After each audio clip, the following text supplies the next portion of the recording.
Je reprends le fil de mon propos. Je me suis présentée, ceux qui viennent d'arriver, et j'explique la manière malicieuse dont j'aborde la thématique générale de ce Ludovia 2023 en matière de leadership. On peut dire que Napoléon Bonaparte, qui est mon sujet, se pose en modèle, en référence. Et je mets là une citation qui met bien l'accent sur le fait que pour lui, le leadership passe par la conquête militaire, la domination imposée par la force. Vous le savez, la force, c'est ce qui légitime le pouvoir, l'arrivée au pouvoir de Napoléon Bonaparte, c'est ce qui va lui permettre de durer. Je veux dire par là, la force, la domination par la force, concrétisée par la conquête militaire, c'est ce qui lui permet de durer, vous le savez aussi. C'est la raison pour laquelle, quand la défaite succède à la victoire, c'est la raison de sa chute. Surtout, et c'est ce que cette affiche qui reprend, vous l'avez reconnu, le très beau tableau qui montre Napoléon franchissant les Alpes à l'occasion de sa deuxième campagne d'Italie. Ce que ce tableau, ce que cette affiche, comme cette citation montre bien, c'est que le leadership pour Napoléon Bonaparte, ça passe par la solitude du pouvoir. Il est à la tête de ses troupes comme il est l'incarnation de la souveraineté et de l'autorité. C'est un peu avec cette idée en tête que je souhaiterais, comme je l'ai dit malicieusement, étudier Napoléon Bonaparte dans toute l'étendue de son existence biologique, comme dans son après. C'est ce que rappelle cette diapositive qui reprend l'intitulé que j'ai assumer et qui constitue pour mes étudiants et pour moi-même à la fois un défi historiographique.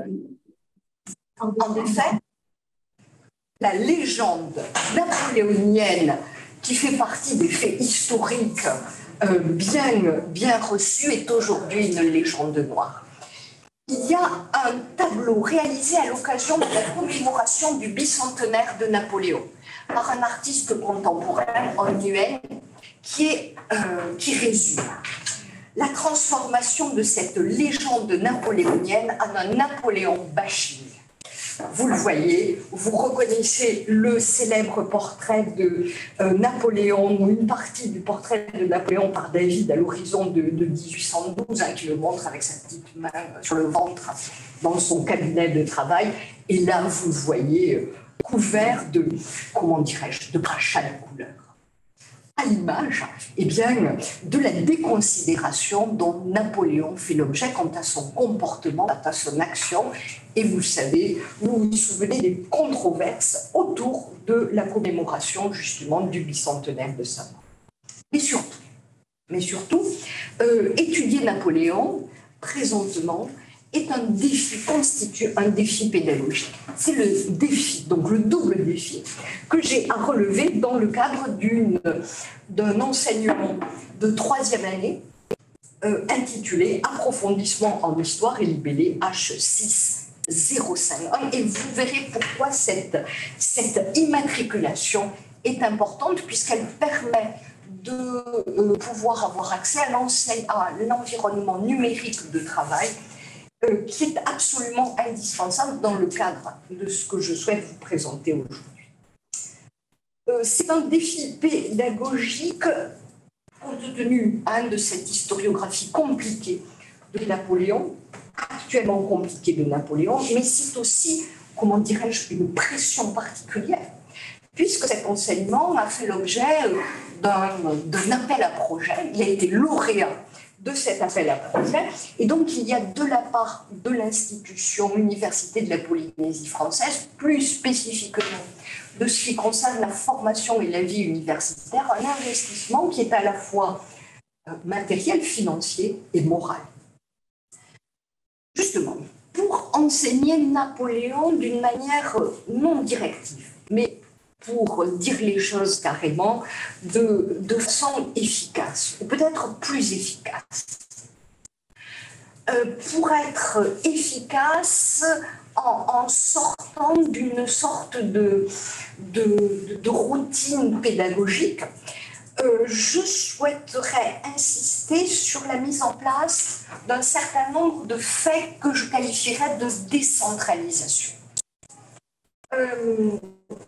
Justement, il s'agit en termes de décentralisation de penser autrement mon rôle d'enseignante et justement de travailler en collectif. Et de travailler en collectif au sein d'une équipe, et je ne saurais trop insister sur le caractère crucial, fondamental, primordial dans le cadre de ce projet pédagogique de l'ingénieur pédagogique avec lequel je travaille et je constitue une équipe.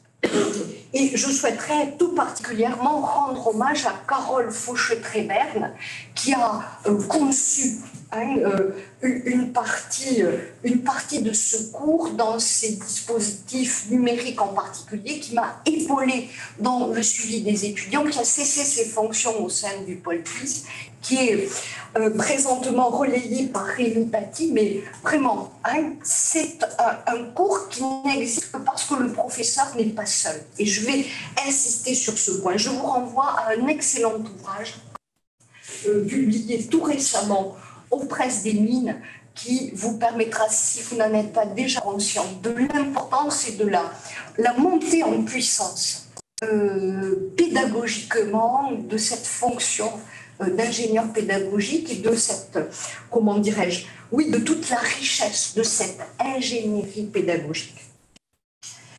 Justement, non seulement ça implique un projet pédagogique visant à aborder un régime autoritaire, un certain type d'études de pouvoir d'une façon plus efficace et peut-être permettant de dépasser justement ce que je qualifie, pour aller un petit peu vite, de routine. Non seulement il faut décentraliser, mais d'une certaine façon, on peut parler aussi de délocalisation. C'est-à-dire que dans le cadre de cet enseignement qui se confronte à un monument de l'histoire, à quelque chose qui fait partie d'un espèce de bloc culturel commun, il faut penser autrement non seulement la présence du professeur face aux étudiants, mais également il faut sortir de la classe, ou sortir d'un fonctionnement en structure classe. C'est pour cela, là encore, quand je parle de collectif, de travail d'équipe, je suis sans doute en train de réduire une réalité qui est complète. On ne pourrait pas concevoir ce projet sans l'appui du pôle PIS et des moyens matériels et humains qui sont mis à la disposition justement de ce projet. Donc là encore, ce projet il n'existe pas sans le directeur, le past président ou le past director du pôle PIS, Christophe Battier, qui a été la cheville ouvrière, et vous vous souvenez dans des formules précédentes de Ludovia, il était présent, et présentement de Sophie Guichard, donc la directrice présente du pôle PIS, qui en particulier m'épaule, et quand je dis m'épaule, en fait, est absolument indispensable pour moi, parce que je n'ai pas honte de le dire, je suis, et je le répète, une quiche en matière de manipulation de ces outils qui ont été créés bien après que je ne sois venue au monde et que j'ai commencé ma carrière. Surtout, quand je parle de délocalisation, donc ça signifie que le pôle PIS va rendre possible le fait que je n'enseigne pas uniquement devant mes étudiants dans le cadre d'une salle comme celle-ci. Il va y avoir une multiplication, si j'ose dire, du lieu de travail et du lieu de transmission de ma part, et pour les élèves, pour les étudiants, comment dirais-je, d'activité. C'est bien ce qui fait sortir d'une certaine routine. Alors évidemment, ça implique, au-delà du pôle PIS, de l'université, l'appui aussi des services de la scolarité. Ça implique en matière de planning et en particulier d'organisation de la délocalisation, un appui sur lequel, évidemment, je vous laisse entrevoir les choses par cette diapositive qui montre une des salles informatiques de l'université. On sait qu'il faut aussi prévoir le recours à un studio d'enregistrement pour l'une des exercices dans le cadre de cet enseignement. Bref, là encore, pour essayer d'aller à l'essentiel, je parlerai, pour enseigner de façon non directive le système de pouvoir foncièrement qui est celui de Napoléon Bonaparte, Napoléon Ier, je parlerai de déhéroïsation. Là encore, vous connaissez la fameuse image du jeune Napoléon Bonaparte au pont d'Arcole à la tête de ses troupes. Eh bien, ça en est fini dans le cadre de ce projet. Pourquoi? Parce que la performance peut constituer l'heure ou la séance de cours, elle éclate. Je veux dire par là, c'est bien ce que j'essaie de résumer par cette formule d'éclatement du moment pédagogique, c'est ça. Le professeur transmet autrement qu'en étant, comme Bonaparte au pont d'Arcole, à la tête des troupes et en vedette. Ça ne signifie pas que le professeur n'est plus là et qu'il ne joue pas un rôle essentiel, que l'enseignant ne joue pas un rôle essentiel. Mais il y a une répartition des tâches. Et c'est sur ce point que je voudrais revenir à partir de la diapositive suivante. Au concret, qu'est-ce que ça signifie? Que cet éclatement du mouvement pédagogique et que cette répartition des tâches. Tout d'abord, par la mise en place d'un système, d'une procédure, d'un dispositif d'hybridation. C'est-à-dire qu'on va alterner le distanciel et le présentiel. Je veux dire par là que, vous le savez, à l'université, il y a deux types de séances ou de séquences d'enseignement. Le CM, le cours magistral, et ensuite le TD. Le TD peut avoir lieu avec des groupes plus restreints d'étudiants, le CM se déroulant en amphi dans un cadre beaucoup plus, beaucoup plus vertical de la transmission. Justement, alors le CM, il se fait en distanciel. Bien sûr, cette répartition des tâches, et tout spécialement concernant Napoléon Bonaparte, c'est d'autant plus possible, et j'allais dire que c'est d'autant plus nécessaire qu'il y a une énorme production de contenu d'enseignement sur le sujet. Je veux dire par là que, vous le savez, il y a un admirable site de la part de la Fondation Napoléon qui porte l'intitulé de napoléon.org et qui fournit d'admirables synthèses, d'admirables présentations vidéo sur Napoléon. Il y en a à l'appel sur YouTube, très facilement accessible pour les étudiants comme pour les enseignants et les curieux. Donc, je veux dire par là que du point de vue du contenu d'enseignement, on a déjà à disposition contenu concernant Napoléon Bonaparte d'un énorme volume de données. La banque de données, la base de données, elle est énorme. Et le travail du professeur, c'est un travail de sélection. Sur Napoléon, il y a beaucoup de choses, mais tout n'est pas, dirons-nous, de qualité égale et puis surtout de message à intérêt pédagogique égal. Bref, donc, en distanciel, on guide les étudiants vers un travail qui se fait soit à la maison, soit éventuellement à l'université, à la bibliothèque, dans les salles informatiques qui sont à la disposition des étudiants qui travaillent donc individuellement ou par petits groupes d'affinité. Donc 15 heures de cours magistraux en distanciel et puis 9 heures de travail dirigé qui ont lieu en présentiel. Et qui ont lieu en présentiel, là encore, délocalisés dont je parlais tout à l'heure, aussi bien dans des salles de cours comme celle-ci, selon une formule de travail dirigé habituelle. On a un document, on a une image, on travaille, on échange, des questions sont posées. Ou alors dans le cadre des salles informatiques. Vous comprendrez mieux dans la mesure où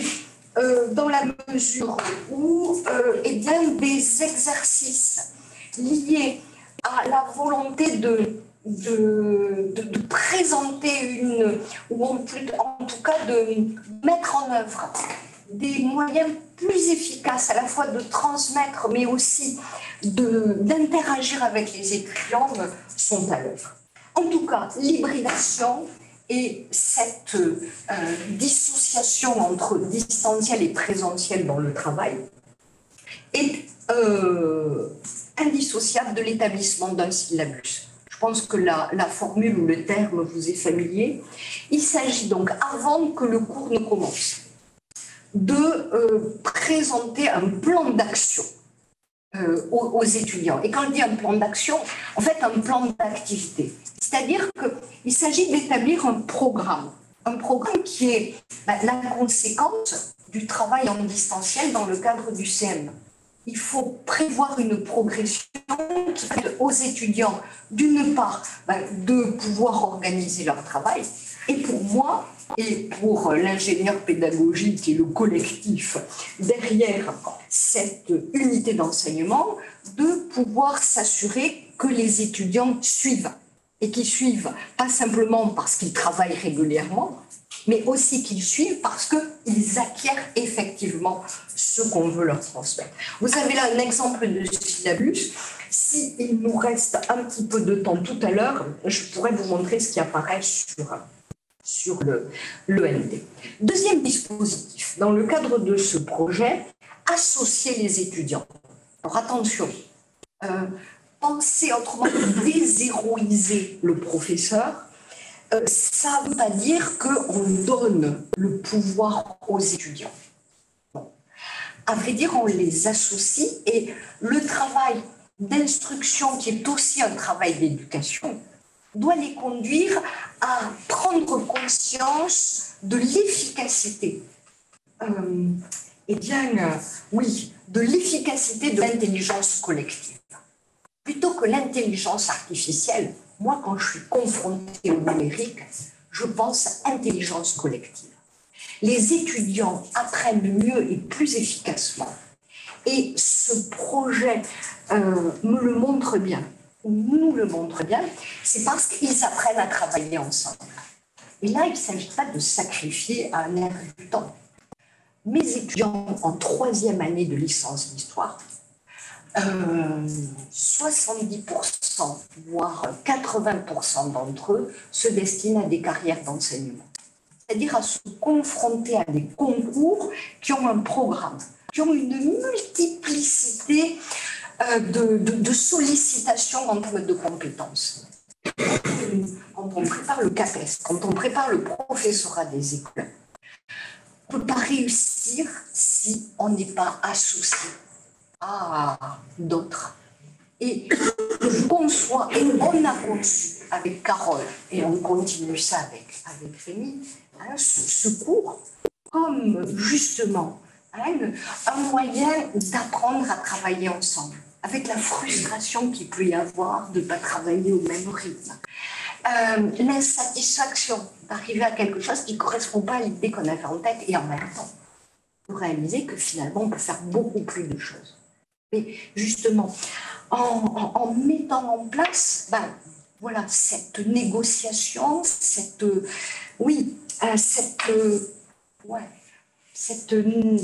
toutes les difficultés que présente le fait de réaliser quelque chose avec des gens qu'on n'a pas forcément choisis et avec lesquels on est forcé de produire quelque chose. Parce qu'à la clé, il y a la validation du semestre. Et je le répète, et ça doit quelque part être en phase avec nos préoccupations d'enseignants, qu'on est là quand même pour vérifier l'acquisition d'un savoir.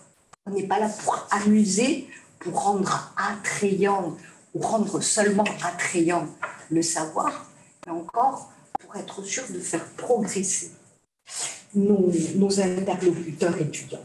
Bref, donc associer les étudiants, travailler en équipe à travers la réalisation d'exercices ensemble, je le répète, réalisation d'une frise chronologique.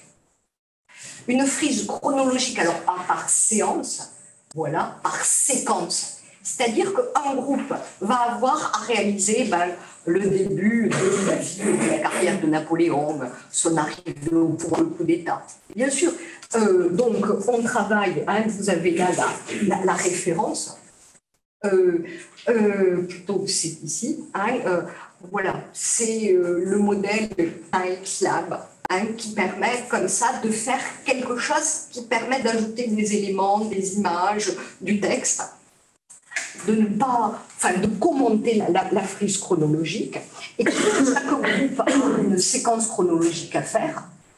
Au terme, c'est que tout le monde doit avoir un panorama complet de la vie de Napoléon et de sa carrière. Et on a le contenu de connaissances complet qu'une fois que tout le monde a fait son livre. Incitation à la collaboration, parce qu'il y a un deuxième exercice qui est collectif à réaliser. C'est un exercice de présentation vidéo des grandes batailles de Napoléon. Alors la bataille entre nous, historiographiquement, d'Apringa. Je veux dire, Marc Bloch et Lucien Febvre s'en arrachent les cheveux. Mais vous savez, il y a un comeback historiographique de la bataille. Et c'est ce sur quoi on veut attirer l'attention des étudiants qui sont en 3e année de licence, donc qui ont derrière eux déjà une formation assez solide dans ce domaine. Et le but, là encore, c'est non seulement de leur faire prendre conscience de l'évolution, de la manière dont on peut analyser les faits de guerre, mais également les habituer dans la mesure où ces batailles donnent lieu à une évaluation, les inciter par la réalisation de flashcards complémentaires à la réalisation de cette présentation vidéo, et bien là encore, de compter les uns sur les autres pour retenir ce qui compte vraiment. Vous savez ce que sont les flashcards? C'est l'équivalent des vieilles fiches Bristol qu'on connaissait quand je faisais les études, simplement avec la facilité de consultation du fait que c'est en ligne et que c'est facilement donc manipulable, matériellement, mais également mentalement. Dissocier l'évaluation. Voilà. Un autre élément de ce dispositif pour répondre à mes objectifs de base. On diversifie. Justement, à la fin de chaque grande séquence. Alors, c'est exactement ce qu'il ne faut pas faire pour un diaporama parce qu'il y a beaucoup trop de choses et ce n'est pas assez clair. Disons que moi, ça m'aide à retrouver l'essentiel de mon propos. À la fin de chaque grande séquence, il y a un exercice d'application à réaliser. C'est-à-dire qu'en ligne, les étudiants m'envoient les réponses à des petites questions qui me permettent de m'assurer qu'ils ont bien révisé leur cours, mais ils ont bien vu leur CM, mais en plus qu'ils l'ont bien compris, qu'ils sont capables de dominer. Donc, je vous en ai parlé, il y a 2 exercices qui sont des exercices de la frise chronologique détaillée qui est réalisée en ligne, qui demande à ce qu'on travaille dans la salle informatique, la présentation des batailles de Napoléon. Un exercice de type quiz, état, donc vous voyez QCM, sur la maîtrise de la chronologie. Donc vous voyez, il faut avoir bien pu compter sur la qualité du travail des autres étudiants pour obtenir une note. À la fin du semestre, encore pour satisfaire au fait qu'on continue, dans le cas en particulier des concours de recrutement de l'enseignement, à demander des travaux écrits réalisés en temps limité. Il faut continuer à entraîner les étudiants à rédiger manuscritement. Et donc, c'est le but de l'exercice réalisé en fin de semestre. On a 2 sujets au choix, dissertation, commentaire, et en 3 heures, il faut produire un texte. Surtout, dissocier l'évaluation par son intensification. Les outils numériques que permettent de manipuler l'environnement numérique de travail et plus spécifiquement à l'Université de la Polynésie française, le site Espadon, permettent de faire un suivi document par document de la manière dont les étudiants sont actifs. On peut suivre la manière dont un document a été consulté. On peut suivre à quel moment et avec quelle fréquence les étudiants font les exercices. On peut repérer l'étudiant qui réalise ses exercices à la dernière minute à l'arrache et l'étudiant qui progresse régulièrement dans l'organisation du travail. C'est un outil essentiel, là encore, de formation, d'éducation, autant que de vérification des instructions. Donc, vous avez vu Napoléon qui est en train de serrer l'oreille d'un cognard. Vous le savez, c'était pour Napoléon la reconnaissance, l'évaluation qu'il pratiquait, comment dirais-je, dans le bivouac au camp. Bilan. Pour l'enseignant, pour les étudiants, la fin d'une forme de tyrannie, le terme de tyrannie est abusif, mais vous le savez, on est dans la dimension de la malice. Le terme est trop fort. En tout cas, ce qui est sûr, c'est qu'on sort de la contrainte ou d'un certain nombre de contraintes. Ça ne veut pas dire que c'est forcément quelque chose d'idéal. On est dans le cadre d'un projet qui va demander une évaluation et une évaluation pointue. Voilà. Avec Rémi, régulièrement, on est amené à parler justement du suivi des étudiants. Ça n'est pas moi toute seule qui, évidemment, l'assure. C'est impossible à assurer individuellement. Mais voilà, en tout cas, un certain nombre de contraintes, des contraintes qui sont liées au fait que on ne peut pas être partout et on ne peut pas être derrière tous les étudiants, des étudiants qui sont particulièrement demandeurs d'attention. Parce que, eh bien, on est au jour d'aujourd'hui avec les anciens lycéens et collégiens que vous connaissez qui sont formés avec des programmes qui mettent Napoléon Bonaparte très loin de l'horizon. Et puis aussi le cadre de la Polynésie française, où vous le savez, on a un rapport difficile à lui, on a des étudiants qui se trouvent dans des situations matérielles particulièrement difficiles, et forcément la contrainte de devoir sélectionner l'attention grâce à ce projet, à ce mode de fonctionnement. Je ne peux pas dire qu'on le résout, mais disons qu'on se donne les moyens d'être moins médiocre. Et rien que ça, c'est quelque chose qui fait que Napoléon, comme il était après sa première abdication à Fontainebleau en mars 1814, le voilà qui doit un peu perdre de sa superbe. Le sacre de Napoléon comme outil pédagogique, je dis oui, avec enthousiasme. D'abord parce qu'on a affaire à un morceau de roi en ce qui concerne la matière historique. Comme je l'ai dit, on peut, avec Napoléon, s'alléger d'un certain nombre de mises au point qui sont excellemment faites et disponibles. Et un outil pédagogique parce que ça permet à la fois, comme je l'ai dit, je le répète, et moi ça fait partie de ce qui fait que je suis encore professeure au bout de enseignante. Après toutes ces longues années, c'est que je crois qu'on n'arrête pas d'instruire en formant ou de former en instruisant. Voilà. J'ai beaucoup parlé, je crois que j'ai dépassé mon temps de parole. Voilà, je suis à l'écoute de vos questions et peut-être ce qui serait intéressant, je crois que ça doit être peut-être accessible si vous êtes inscrit à Ludovia, d'avoir accès à l'environnement de et aller voir approfondissement en histoire, et donc c'est UH5-06-1. Et vous pouvez voir le tuilage, la présentation en tuiles qui a été conçue par Carole Faucheux-Tréberne. Vous verrez les exercices qui sont proposés. Vous pourrez approcher sans doute plus directement et plus concrètement ce que j'ai présenté de façon très rapide. Donc, merci de votre attention.